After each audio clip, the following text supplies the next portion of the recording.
하나님 말씀은 여호수아 17장 12절에서 18절까지의 말씀입니다. 여호수아 17장 12절에서 18절입니다.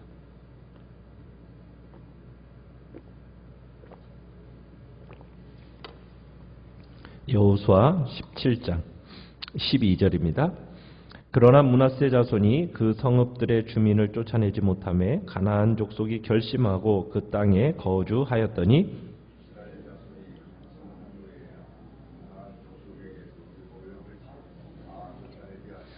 요셉 자손이 여호수아에게 말하여 이르되 여호와께서 지금까지 내게 복을 주심으로 내가 큰 민족이 되었거늘 당신이 나의 기업을 위하여 한 제비 한 북인깃으로만 내게 주심은 어찌함이니까 하니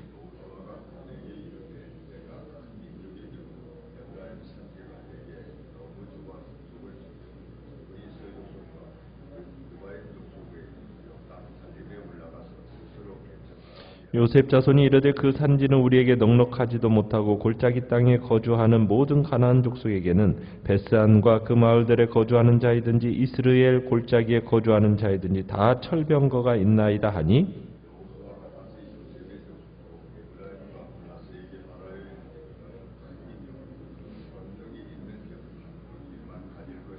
같이 읽습니다. 그 산지도 내 것이 되리니 비록 살림이라도 내가 개척하라. 그 끝까지 내 것이 되리라. 가나안 족속이 비록 철병거를 가졌고 강할지라도 내가 능히 그를 쫓아내리라 하였더라. 아멘. 오늘 말씀의 제목은 복을 주시는 이유라는 제목으로 말씀을 나눕니다. 우리가 지금 여호수아 16장, 17장은 요셉의 후손들이 차지한 땅에 대한 이야기가 기록되어 있습니다. 오늘 본문은 요셉 자손에 대한 기업 분배 기록을 이렇게 종결하는 부분인데요. 기업 분배 과정에서 발생한 짤막한 에피소드가 소개되고 있습니다. 므낫세 자손들이 12절에 가보면은 가나안 사람들을 쫓아내지 못했다 이렇게 표현하고 있어요. 그러면서 결과적으로 이스라엘 사람들 사이에서 종이 되어서 그들 사이에 살게 되었다라는 것을 13절에서 표현해주고 있습니다. 이것은 므낫세 자손 지파의 어떻게 보면 안일함과 신앙적 나태함으로 인한 이스라엘 가나안 족속들이 멸절되지 않고 므낫세 지파 중에 함께 공존되었다라는 것을 의미하는 내용입니다. 그러니까 가나안 족속들이 12절에 보면 이렇게 표현이 되어 있죠. 가나안 족속이 결심하고 그 땅에 거주하였더니, 그러니까 므낫세 지파가 그들 영토 내에서 이 가나안 족속들을 쫓아내고자 하는 의지가 희박해진 겁니다. 그것을 이제 이 가나안 사람들이 엿보니까 이 가나안 사람들이 적극적으로 그곳에 눌러살 결심을 하게 되었다는 거예요.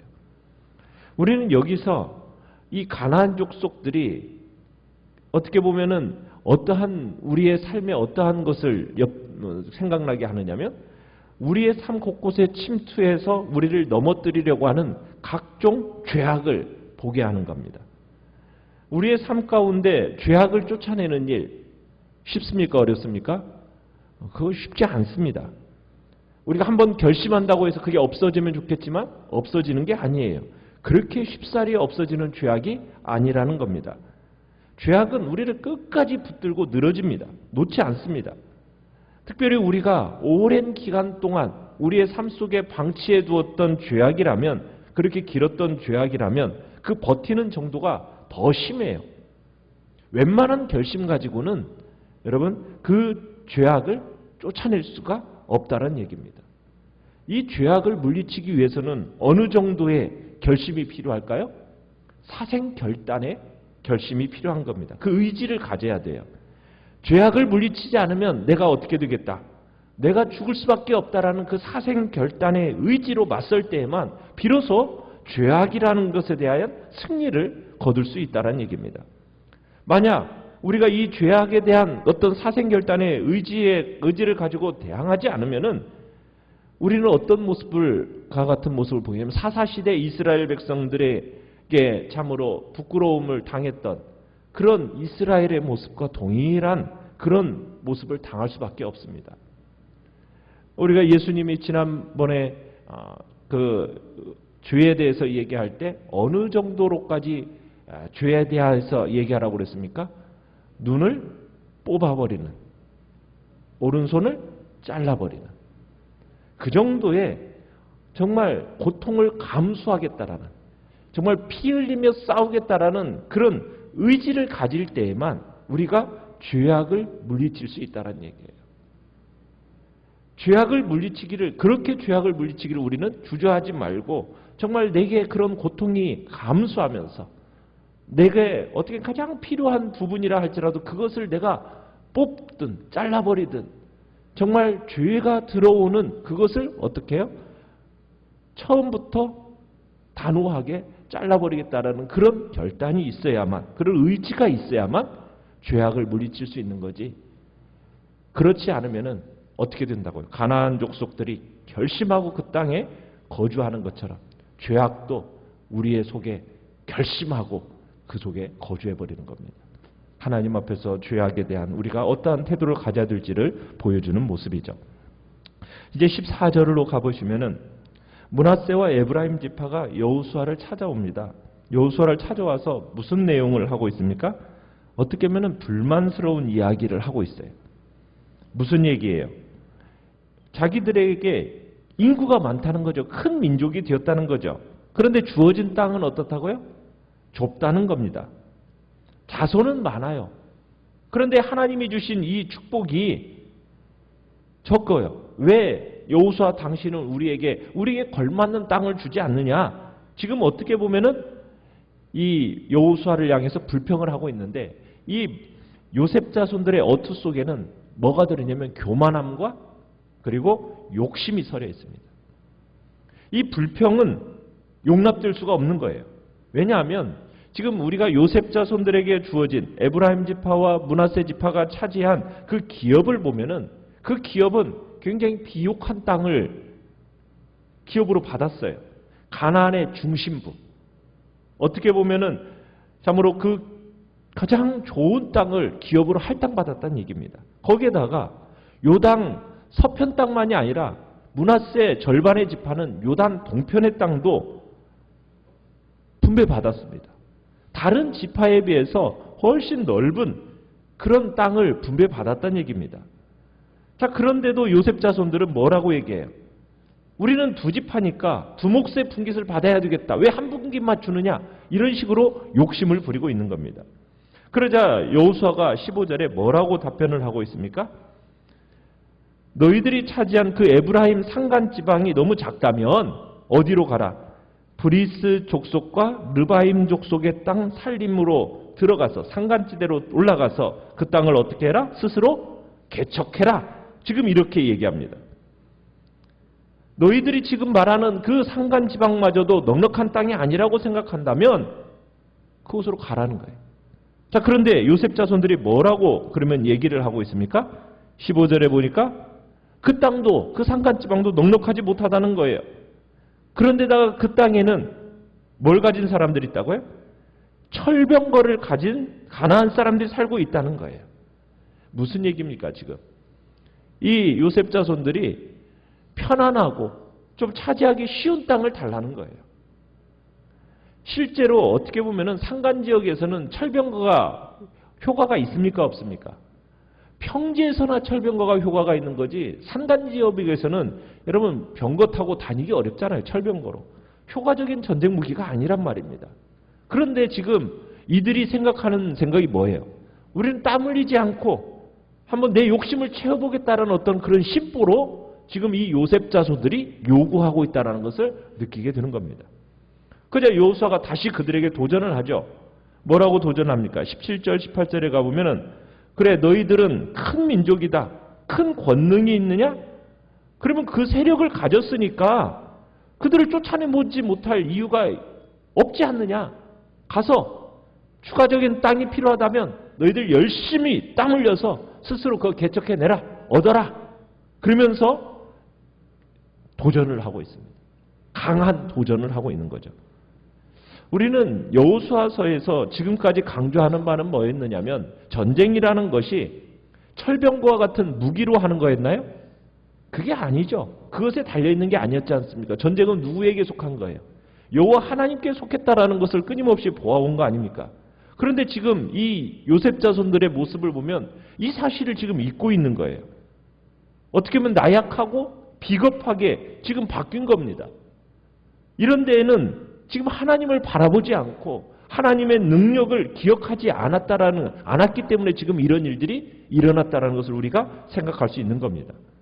그러니까 이 요셉 자손들이 하나님을 바라보지 않으니까, 하나님의 능력을 기억하지 않으니까 지금 그들의 눈앞에 뭐만 가득하게 채워지는 거예요. 가나안 족속들이 가지고 있는 철병거만 크게 보이는 겁니다.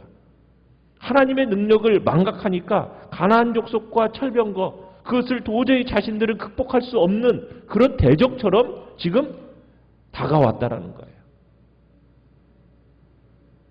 비겁하고 나약한 자가 된 요셉 자손들. 마땅히 물리쳐야 되는데 앞에 나왔던 갈렙과는 너무나 대조적인 모습을 보이고 있는 거죠. 아낙 자손과 싸워서 승리한 이 노인 갈렙과는 다르게 자기들은 정말 많은 하나님이 주신 복을 가졌다고 하면서도 그 철병거를 두려워하고 비겁해하는 모습을 보면서 지금 어떻게 보면 이스라엘의 신앙이 이미 벌써 약화되고 있다는 것을 보여주고 있습니다. 그러면 어떻게 여호수아의 권고는 그런 거죠. 다시 너희들의 신앙을 회복해내라는 거예요.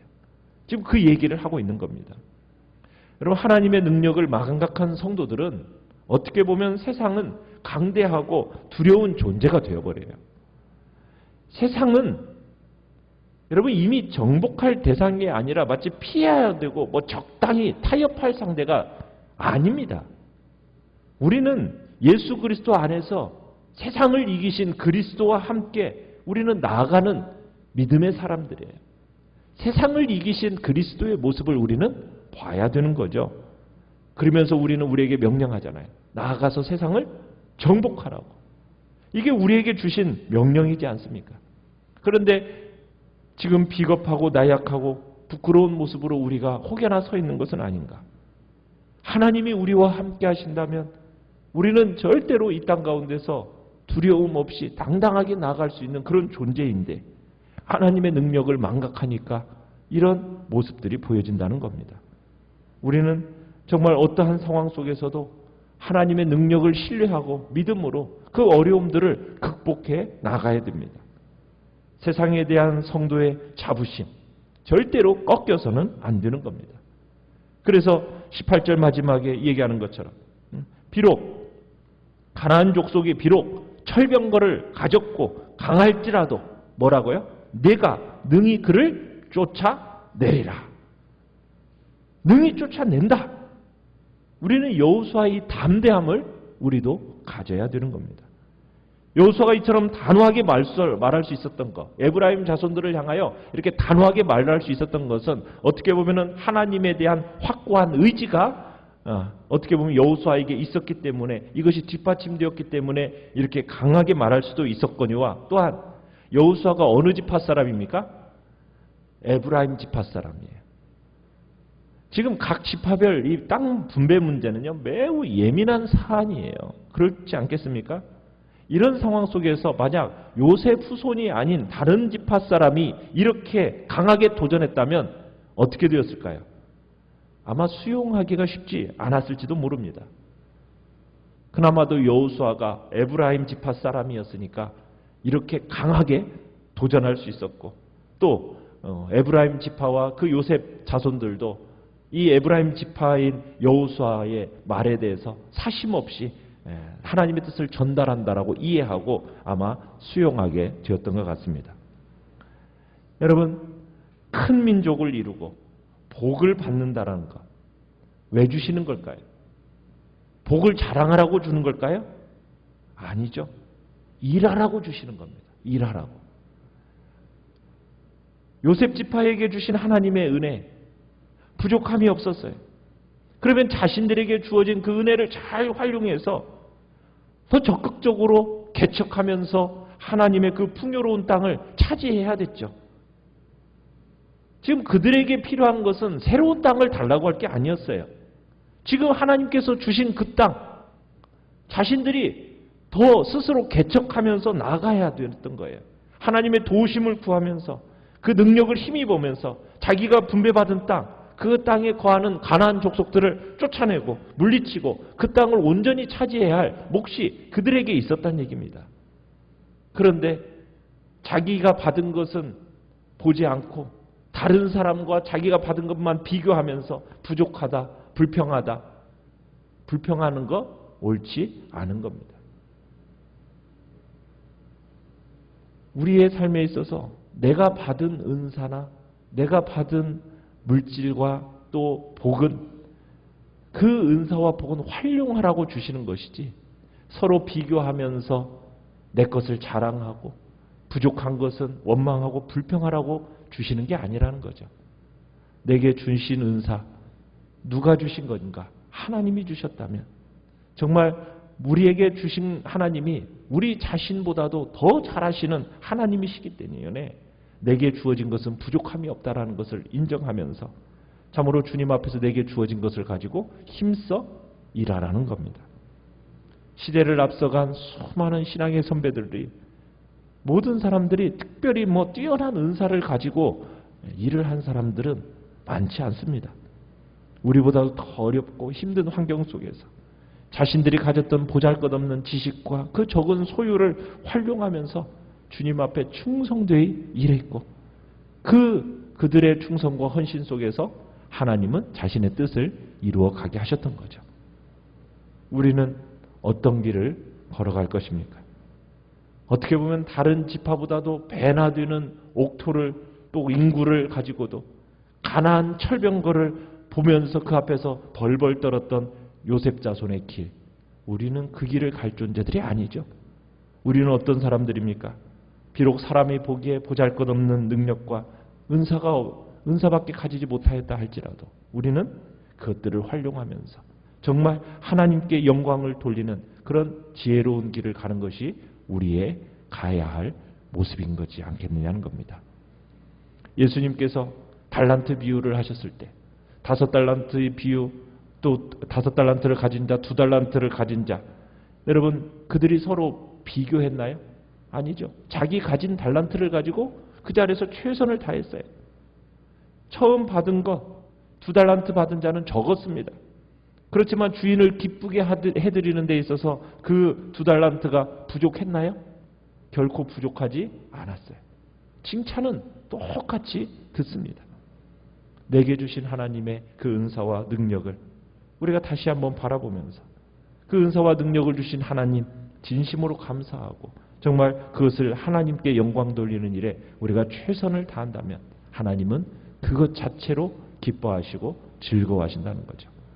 우리는 요셉 자손들의 욕심과 또한 그들이 비교하고 그것에 대한 자랑과 또한 불평 어린 마음들을 혹여나 우리의 마음속에도 있지 않나 돌아보면서 우리는 내게 주신 그 복을 참으로 적극적으로 활용하면서 하나님의 뜻을 이뤄가겠다고 하나님의 나라를 일구는 데 사용하겠다고 이 시간에도 결단하면서 주님 앞에 새로운 마음으로 다시 한번 헌신하시는 은혜의 역사가 있기를 간절히 축원합니다.